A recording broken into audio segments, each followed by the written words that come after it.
Sophie Diebold, bonjour. Bonjour.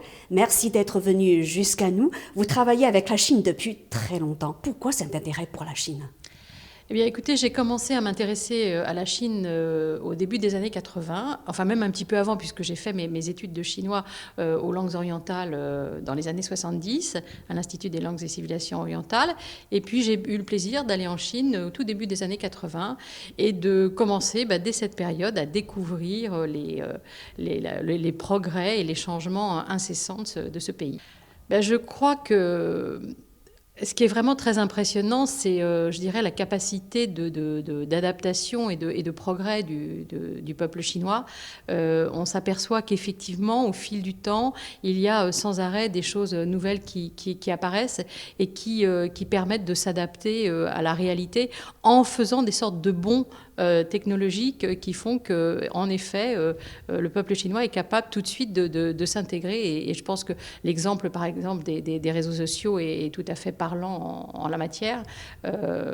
C'est effectivement le pays où finalement il y a le plus d'internautes, et la vie chinoise est maintenant complètement, même au fin fond des campagnes, complètement dirigée, complètement liée à ces réseaux sociaux qui sont devenus extrêmement importants. À part les réseaux sociaux, alors quelles sont les réalisations qui vous ont le plus marqué dans d'autres domaines ? Alors, dans d'autres domaines, c'est difficile de faire une somme comme ça rapidement. Je pense que la Chine a su gagner une position internationale qui est en effet très, très importante, en gardant toujours ses spécificités et en essayant effectivement de trouver un chemin assez original. Et il me semble que ne serait-ce que la dénomination d'économie de marché socialiste, qui est toujours valide, est déjà en soi quelque chose d'assez extraordinaire, qui, somme toute, fonctionne assez bien, même si, bien entendu, on peut y trouver quelques critiques. C'est pas toujours évident pour les Occidentaux de bien comprendre et de saisir la portée et la signification exacte du concept d'économie de marché. Comment vous, Sophie Diebold, vous êtes un fin connaisseur de la Chine, comment vous comprenez en fait ce concept ? Surtout que ce n'est pas tellement l'économie de marché, mais c'est l'économie de marché socialiste. C'est surtout cet élément-là qui paraît effectivement assez antinomique. Je crois que la Chine, le gouvernement central, qui est extrêmement dirigiste, sait manier en effet une forme de libéralisme et de capacité à laisser entreprendre. Les Chinois sont de grands entrepreneurs depuis toujours, et tout en maniant, tout en gardant effectivement un contrôle assez strict à la fois des grandes entreprises, même que l'on dit privées. Et c'est ce mélange assez original qui fonctionne, même si il laisse quand même de côté des difficultés, et en particulier sur un besoin de liberté de penser qui n'est pas toujours au rendez-vous, évidemment. Alors, vous avez fondé l'association Passeport pour la Chine. Est-ce que vous pouvez nous présenter brièvement ses activités ? Alors, Passeport pour la Chine, c'est une association qui existe depuis un peu plus de 30 ans maintenant. Et puis, on est vraiment un pivot reconnu, évidemment, à Paris, avec beaucoup de partenaires, que ce soit comme la librairie Le Phénix, par exemple, avec qui on travaille très, très régulièrement.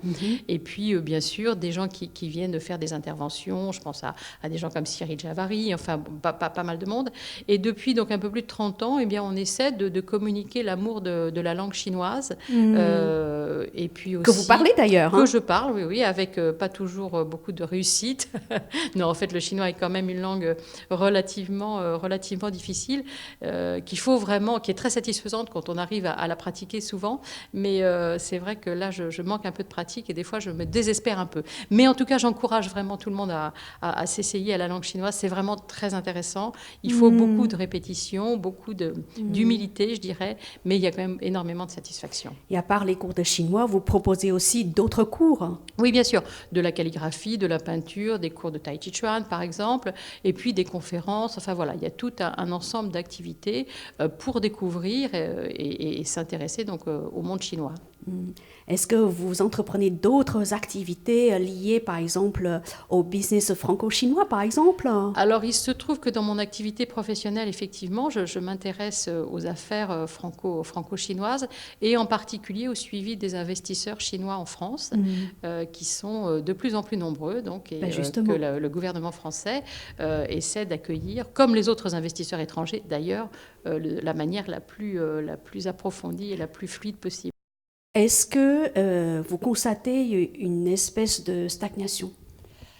Pas vraiment. Il se trouve que nous établissons des bilans réguliers, annuels des investissements étrangers en France et en particulier des investissements chinois qui sont plutôt en progression. C'est toujours en progression. Alors c'est toujours en progression malgré effectivement le fait que globalement l'ensemble des investissements chinois à l'étranger et en Europe en particulier ont plutôt baissé cette année, et en 2018 en conséquence des mesures de restriction du gouvernement chinois. Mais pour la France en tout cas, on constate toujours qu'il y a une cinquantaine de projets par an qui s'installent, de projets chinois, donc qui s'installent en France. Dans quel secteur plus précisément? Alors, à peu près tous les secteurs, mais bien entendu, dans l'hôtellerie, par exemple, il y a bien sûr des investissements financiers, mais il y a aussi des investissements de production qui sont là aussi, qui sont ceux que nous recherchons évidemment en priorité et qui sont intéressants. En tout cas, je pense que le courant va se poursuivre. Très, très, très probablement. Oui. Et d'ailleurs, je pense qu'on remarque une plus grande maturité des investisseurs chinois. C'est-à-dire qu'on est moins confronté à des gens qui veulent juste profiter d'un effet d'aubaine ou chercher peut-être un permis de résident, quelque chose comme ça. La France ne propose pas de golden passport comme certains autres pays européens.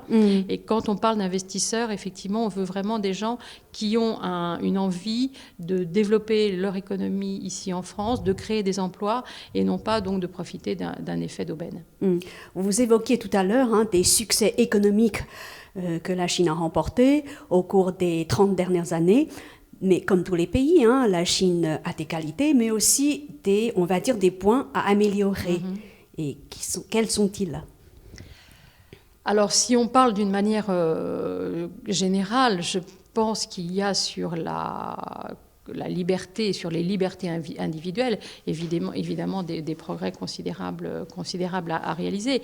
Il est clair que on peut peut-être admettre qu'un gouvernement ne peut pas mener toutes les batailles en même temps, mais en tout cas, il y a quand même des sujets de liberté individuelle qui laissent vraiment fort à désirer et qui sont d'ailleurs des sujets de conversation qui sont régulièrement mis en avant par les différents dirigeants occidentaux qui se déplacent en Chine. Et je pense aussi bien sûr aux sujets comme le sujet du Xinjiang, des Ouïghours, où là aussi il y a des problématiques qui sont très très très sérieuses et qu'on ne peut pas nier.